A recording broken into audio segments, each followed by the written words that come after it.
Let's talk about how we are going to turn our paper patterns into the felt pieces that are going to actually go on our pillows. Before we get into that though, I want to make sure you understand that you should have submitted your drawn out patterns to me. You should have sent me a picture of the paper patterns that you drew and cut out, and I should have seen them and had the opportunity to comment on them. You should have read the comments and figured out if you were ready to go or if you needed to do something different before you could cut them out. So do not proceed. You can watch this video, but do not proceed to cut anything out of felt until you have had your design okayed by me and read the comments.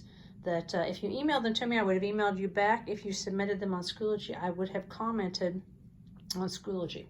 So if you have permission to proceed, let's go ahead and look at this. So as I mentioned on the last video, I'm doing mine on landmarks that from countries that I have either, well, I've actually visited all of these except one of them. I haven't been to Japan yet, which is what the pagoda represents, but I'm hoping to go there in a couple of years. So everything else, if you'll see, I've already cut part of mine out of felt.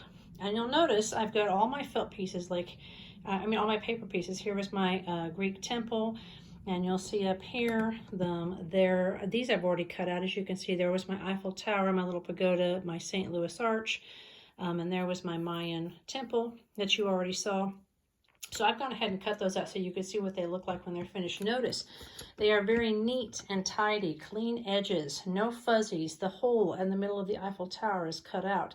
The hole in the middle of my Japanese pagoda is cut out. Those are challenging, and I want to make sure you understand I don't mind if an adult who cuts better than you helps you with that. I really don't. The sewing is your issue. The design and the sewing is what's important, but a little bit of cutting help, I don't mind. So how do you get it from the paper to the felt? You've got some options. First of all, you want to pick out your colors. Most of you should have already done that. I'm doing mine in kind of a rainbow thing. A lot of you guys are doing black, but that's your first order of business. What color do I want each item in? And can they all fit on the pillow? The next thing you're going to do, you've got to get it on to the paper. I mean, from the paper to the felt. You have to actually draw around it or cut around it. Now this is crazy looking, but I read about this last year. It actually works. I don't know if you can tell. I have actually stapled the paper to the felt. I've only put in 3 staples, 1, 2, 3, and it works beautifully. That's how I cut each of these out, was by stapling the paper to it. You don't want to go too crazy, and then you cut very carefully with scissors here. If you see, for instance, you want to cut right next to the line. Very carefully. Take your time. I've got little super pointy scissors so I can get into the nice tight places here. And you're cutting off right next to it so you have the perfect line there. Okay, I'm not going to cut the whole thing. I don't want to take your time here, but you can see I've got my pattern here. After you've done that, then you want to very carefully turn it over, and you would then take your scissors or something. Be very careful when you lift those edges of the staple up. You don't want to poke holes in your felt, and you don't want to just rip the paper off either. Okay, so very gently you lift those up, and then I can just lift the staple off like that. So be careful when you do that so that you don't tear up your design. So you want to cut very clean, nice lines. Another option you have, and I've done this a lot in the past, where I have taken a Sharpie.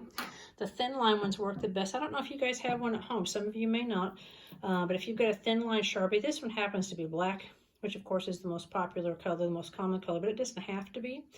To do that, if you lay your design down, and you'll notice here that, actually let me move this aside so I can show you what I've done in the past. So my daughter decided she wanted a rhinoceros on her pillow, so I'm going to show you before and after.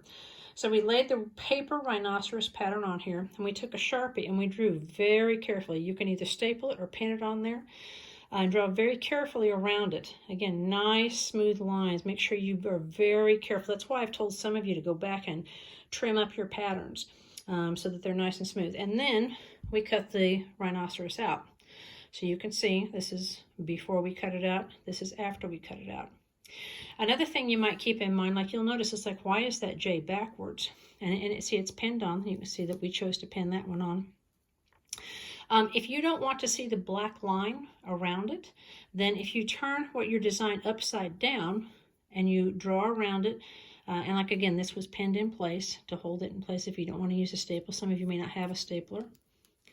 I pinned it in place and I drew very carefully around it, but the J is upside down. That way when I cut it out and I flip it over, so the black is on the back of the J, and then I won't see that black line. Sometimes pillows look better, like you might want the actual outline to see the black. Like this rhinoceros would look very cool if you kept those black lines on there. And so I would want to cut it out so that I can see the black lines. So you have to decide if you want that outline or not. It's really hard to draw the outline on after you have cut the piece out.